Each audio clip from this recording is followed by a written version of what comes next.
After the man of God departed from Chief Rowland's house, having delivered his message, Mrs. Patricia turned to her daughter Rose with a reassuring tone. "Rose, my beautiful darling, don't worry, sweetheart. I promise to find a solution for you. Don't pay attention to your father or that hungry-looking fake man of God." She took Rose's hand and led her to her room. Inside, she confided in Rose, saying, "I know a very powerful native doctor who was introduced to me by a friend. According to her, he possesses great powers." Rose gladly accepted the suggestion, and the following day they journeyed to the native doctor's shrine. The native doctor handed them a herbal concoction and instructed, "Rose, my daughter, take this and rub it down there every night before you sleep. Ensure you don't miss a day." Rose, perplexed, inquired, "What happens if I skip a day?" The native doctor gravely replied, "You will wet your bed." Rose, feeling frustrated, stood up abruptly. "What's the point of this medicine if it can't cure it entirely?" she exclaimed. Before she could storm out, her mother intervened, grabbing her arm. "Rose, are you out of your mind? Do you want us to beg that old woman?" "Never. We won't allow that. The villagers will mock us for begging a mere hungry-looking old woman. It can't happen." She calmed her daughter down, and they pleaded with the native doctor. He accepted their apology, and they gave him money before departing. As they arrived home, Chief Rowland greeted them outside, his expression questioning. "Where have you been?" he asked, eyeing them suspiciously. Patricia, not in the mood for explanations, simply replied, "Just visiting a friend, Rowland." She led Rose past him, ignoring his disapproving stare. Rose faithfully continued using the native medicine, following the instructions given by the native doctor. Each night, she diligently applied the herbal concoction as directed, hoping for a solution to her bedwetting problem. One sunny afternoon, as Rose emerged from the supermarket, she was startled to see a sleek car parked right in front of her.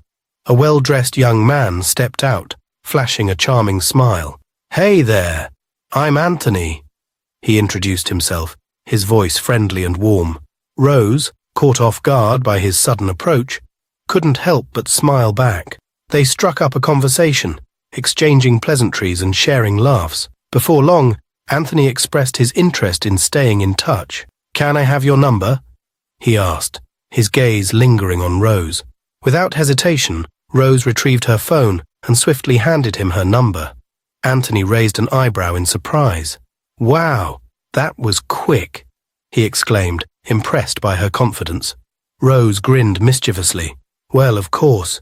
You couldn't resist asking for my number, could you? After all, I'm such a fine girl, aren't I?" she teased, batting her eyelashes playfully. Anthony chuckled, charmed by her boldness. "You got me there. You're definitely something special," he admitted, before bidding her farewell and driving off into the distance. With a sense of excitement bubbling inside her, Rose couldn't help but wonder what new adventures awaited her now that she had crossed paths with Anthony. Excitedly, when Rose arrived home, she couldn't wait to share her encounter with Anthony with her mother. After she told her about her encounter with Anthony, Mrs. Patricia, beaming with pride, exclaimed, "I knew my daughter has eyes for good things. A lion can never give birth to a goat." Her smile radiated joy as Chief Rowland entered the room. Not wanting her husband to overhear their conversation, Mrs. Patricia paused, but Chief Rowland insisted, "Please continue, madam. Don't stop, please." His tone hinted at annoyance. With a twinkle in her eye, Mrs. Patricia continued, "You see, Rowland, our Rose is attracting worthy suitors, just like we expected."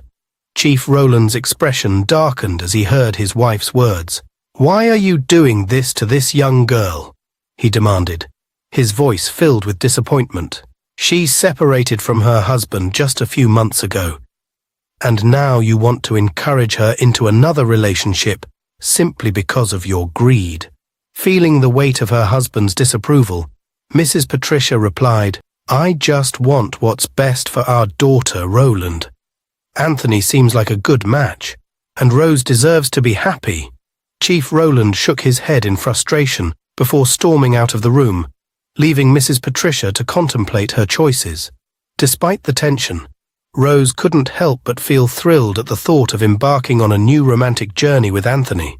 Upon arriving at Anthony's parents' house, Rose received a warm welcome from Anthony's family. His parents had long prayed for their son to find a life partner, as they eagerly anticipated having grandchildren. They all shared a meal, engaged in lively conversation, and even watched movies together, creating a warm and welcoming atmosphere. As the evening drew to a close, and Anthony and Rose prepared to depart, Anthony's mother made a heartfelt request. She asked Anthony to allow Rose to stay with them for the weekend. Surprised by the invitation, Anthony turned to Rose and asked if she would like to stay. Feeling a mixture of hesitation and curiosity, Rose reluctantly agreed, saying yes. With a promise to return on Sunday to pick her up, Anthony bid Rose farewell, leaving her in the care of his loving family for the weekend ahead. As Rose and Anthony's parents chatted for some time, they eventually retired upstairs to sleep. Before leaving, they asked Rose if she was ready to sleep as well. "Not yet, Mum," Rose replied politely. "I want to finish watching this movie." As the night wore on, Anthony's mother woke up in the middle of the night to check on Rose. To her dismay, she found Rose fast asleep on the couch. Startled, she gently shook Rose awake, only to discover a shocking sight. Rose was soaked in urine. Both Anthony's mother and Rose were taken aback by the embarrassing situation. Rose realized with horror that she had forgotten to use the herbal concoction the native doctor had given her. In her haste to meet Anthony's parents, she had left it behind at home. Unable to contain her distress, Rose burst into tears, overwhelmed by shame and embarrassment. Anthony's parents tried to console her, urging her to stop crying. The next morning, Anthony arrived at his parents' house. Having been informed of the incident over the phone, he was deeply concerned as he took Rose home. Once they were alone, Rose concocted a lie, telling Anthony that she had consumed too much alcohol, which had led to her bedwetting incident. She felt a pang of guilt for deceiving the man she loved, but the fear of further embarrassment outweighed her honesty. The following week, Anthony was invited to a friend's wedding, and he decided to take Rose along, eager to introduce her to some of his friends. Excited at the prospect of attending the wedding together, Anthony and Rose set off for the event. As they arrived at the wedding venue, Anthony's friends warmly welcomed them. Rose, feeling a mix of nervousness and anticipation, tried her best to make a good impression. However, as the festivities progressed and the atmosphere grew livelier, disaster struck again. As they sat at the table enjoying the celebrations, Rose, attempting to excuse herself to use the restroom, stood up, only to realize she had already wet herself in front of everyone present. The room fell silent as all eyes turned to Rose in disbelief. Anthony, mortified beyond words, felt his cheeks burn with embarrassment. This was undoubtedly the most humiliating moment of his life, and he struggled to comprehend the magnitude of the situation. Anthony, overwhelmed by shame and frustration, abruptly rose from the table, his face flushed with embarrassment. Without a word, he firmly grasped Rose's arm and guided her out of the wedding venue. They hurried to his car in tense silence, the weight of their humiliation heavy in the air. As they drove home, Rose couldn't hold back her tears. She wept bitterly, wishing she had been honest with Anthony and his parents from the start. Perhaps then they could have found a solution to her problem. Upon reaching home, Anthony turned to Rose with a stern expression. "You better start talking now if you don't want me to lose it," he demanded, his voice tinged with anger. Rose trembled as she began to explain everything, pouring out the truth about her bedwetting issue and even revealing her past marriage. Anthony was stunned into silence. "Jesus Christ, Rose! You've been married before? How come nobody told me about this, not even your parents?" he exclaimed. His was in disbelief. "How could I even consider marrying someone like you? Oh my goodness, some women are just so unbelievable." With a heavy heart, Anthony stormed upstairs, leaving Rose alone with her thoughts. "Before I come back down, you had better be gone," he warned her. Feeling the weight of his words, Rose hurriedly gathered her belongings and fled from the house, her heart heavy with pain and regret. As she left, tears streamed down her cheeks, her mind filled with thoughts of what could have been if only she had been honest with Anthony from the beginning. She cursed herself for keeping her past a secret, knowing now that it had cost her the love and trust of the man she had hoped to spend her life with. When Rose arrived home, she explained everything that happened to her parents. However, instead of finding solace, she was met with unexpected reactions. Chief Rowland burst into laughter, unable to contain his amusement at the situation. Mrs. Patricia, angry by her husband's insensitivity, snapped at him. "You old man, what's so funny about this? Our daughter just endured the most embarrassing day of her life, and now she's lost the man who was deeply in love with her and wanted to marry her. This is no time for laughter." Chief Rowland, still chuckling, retorted, "Are you serious, Patricia? Didn't I ask you if you had already told Anthony about your daughter's problem and her past marriage? What did you tell me? You said he was aware and didn't mind. Allow me to laugh because you two are shameless. I've always said this girl will never change. You spoiled her too much, Patricia. This is your burden, and you both have to bear it together. Don't involve me in finding a solution. I've done everything I can." Turning to Rose with a sigh, Chief Rowland admonished, "You better change your ways, Rose. Stop listening to your mother's advice. It won't lead you anywhere." Rose, feeling overwhelmed and hurt, pleaded, "Please, sir, just leave me alone. You've done enough already. If you don't have anything good to say, just go inside and sleep." Chief Rowland shook his head in disappointment. "What a terrible mother and daughter," he muttered, before turning away and continuing to laugh to himself as he retreated inside the house. Left feeling dejected and misunderstood, Rose retreated to her room, tears streaming down her cheeks. She couldn't shake off the weight of the day's events and the harsh words from her father.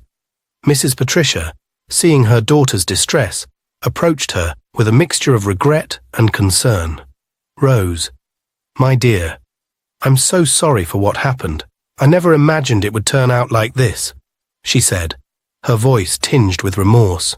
Mrs. Patricia, with a gentle tone, said to Rose, "Darling, don't worry. I know a very powerful prophetess.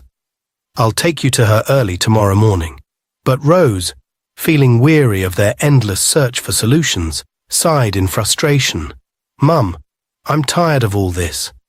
Remember the last place we went to? Look at what it led us into. It's only getting worse. I can't even control myself in public anymore. It's gone from bad to worse. I won't go with you, Mum." After a few moments of silence, Patricia replied earnestly, "I promise you, Rose, this will be the last one, and I assure you she will definitely solve your problems." Seeing the seriousness in her mother's tone, Rose eventually agreed, albeit reluctantly. The next day, they visited the prophetess, who provided Rose with some herbs and a candle. This time, however, there were different instructions. Rose was instructed to light the candle in the middle of the night and bathe with the herbs. The prophetess made a solemn promise to her that her problems would vanish after performing these rituals. Grateful for the prophetess's assistance, Rose and her mother thanked her before leaving. When they arrived home, Rose followed the prophetess's instructions diligently, hoping against hope that this time her problems would finally be resolved. The next morning, Rose woke up, feeling a sense of excitement, believing that her problems were finally over. Little did she know, her troubles had only just begun and were about to escalate. Despite the uncertainty lingering in her mind, Rose dressed elegantly and headed to Anthony's house. Upon arrival, Rose pleaded with Anthony until he finally relented and accepted her company. She had assured him that her problems were all resolved, filling him with genuine happiness for her. Eager to celebrate, Anthony suggested they get some drinks from the nearby supermarket. Excitedly, they made their way to the supermarket and selected their drinks. However, as they stood in line at the cashier, disaster struck. Rose felt the familiar sensation of wetness spreading down her legs. But this time, it was far worse than before. It seemed as though a gallon of water had been poured on the floor, shocking the supermarket patrons. Some couldn't help but laugh, while others felt embarrassed on her behalf.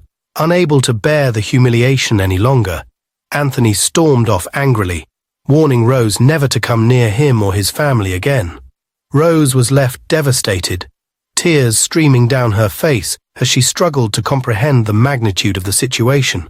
A compassionate stranger came to her aid, escorting her outside away from the crowd, ordering a taxi for her, and ensuring she made it home safely. Upon arriving home, Rose collapsed into tears, overwhelmed by the weight of her despair. Why has this old woman decided to make my life miserable? What did I do to deserve this? Rose cried out in anguish. God, what kind of life is this? I'm tired of living like this.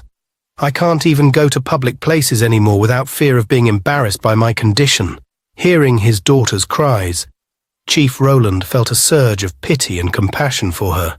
He approached her, offering words of comfort and solace. Rose, my dear, you know I love you so much, and I want the best for you. Please, stop following your mother's footsteps, he urged gently. From now on, you're going to listen to me. We need to find that old woman and ask for her forgiveness. Eager to break free from the cycle of suffering, Rose nodded eagerly. Yes, Daddy, I'm ready to do anything, she declared with determination. I'm tired of everything that's happening to me. I need my sanity back. With tears in her eyes, she knelt before her father, apologizing for her stubbornness and pledging to heed his guidance from that moment on. Chief Roland, moved by his daughter's sincerity, wrapped her in a comforting embrace. It's all right, my dear. We'll find a way to make things right, he assured her, his voice filled with compassion. Together, they formulated a plan to seek out the mysterious old woman who had caused so much pains in Rose's life. Determined to put an end to the suffering, Chief Roland and Rose set out on a quest for redemption. After days of searching, they finally tracked down the old woman's humble abode on the outskirts of the village. They approached her doorstep, unsure of what to expect. As Chief Roland and Rose stood at the door of the old woman's home, a young boy approached them, greeting them politely. Good morning, sir and ma. Are you looking for the old woman? He inquired. Chief Roland, eager to find answers, responded hastily, Yes, we are. But before he could continue, the boy delivered a devastating blow. Mama is no more, sir. She passed away 6 months ago, he revealed solemnly before hurrying away. Chief Roland's heart sank as he turned to his daughter, the weight of his guilt bearing down on him. You see, Rose, if only you had followed me to this place a few months ago, Mama would still be alive, and everything would have been fine by now, he lamented. Rose, overcome with grief and regret, could only sob in response. Realizing that they needed to take action, Chief Roland wiped away his own tears and declared, Madam, this is not the time to cry. We must find a solution to your problems. We have to locate that man of God. Determined to set things right, they embarked on a relentless search through the village. After hours of combing through the streets, they finally found the man of God. His smile upon seeing them was both reassuring and unsettling. I know why you are here, he declared cryptically. The Lord has already revealed it to me. Shocked and desperate for answers, Rose fell to her knees, pouring out her heart to the man of God. Please help me. I'm tired of everything. How I wish I had listened to you and my dad, she pleaded through tears. The man of God, his voice gentle and reassuring, offered her words of comfort. It's okay, my daughter. The Lord has already forgiven you, he assured her. Then he delivered a profound ultimatum. Rose must seek out a blood relative of the old woman, confess her sins, and ask for forgiveness. If they were to forgive her, she would be healed completely. If not, she would bear the burden of her affliction for the rest of her days. Chief Roland was rendered speechless by the gravity of the situation. But how do we find her family members? He asked, his voice trembling with uncertainty. The man of God provided them with an address of one of the old woman's grandsons who lived in the city. With heavy hearts and a sense of urgency, Chief Roland and Rose thanked the man of God before setting off on their journey. As they made their way home, the weight of their mission hung heavy in the air, overshadowing their spirits with a sense of unease and uncertainty. If you enjoyed this story and would like to see the continuation, simply comment "Continue" below. Your feedback matters. Don't forget to like, share, and subscribe for more exciting updates. Thank you for your support.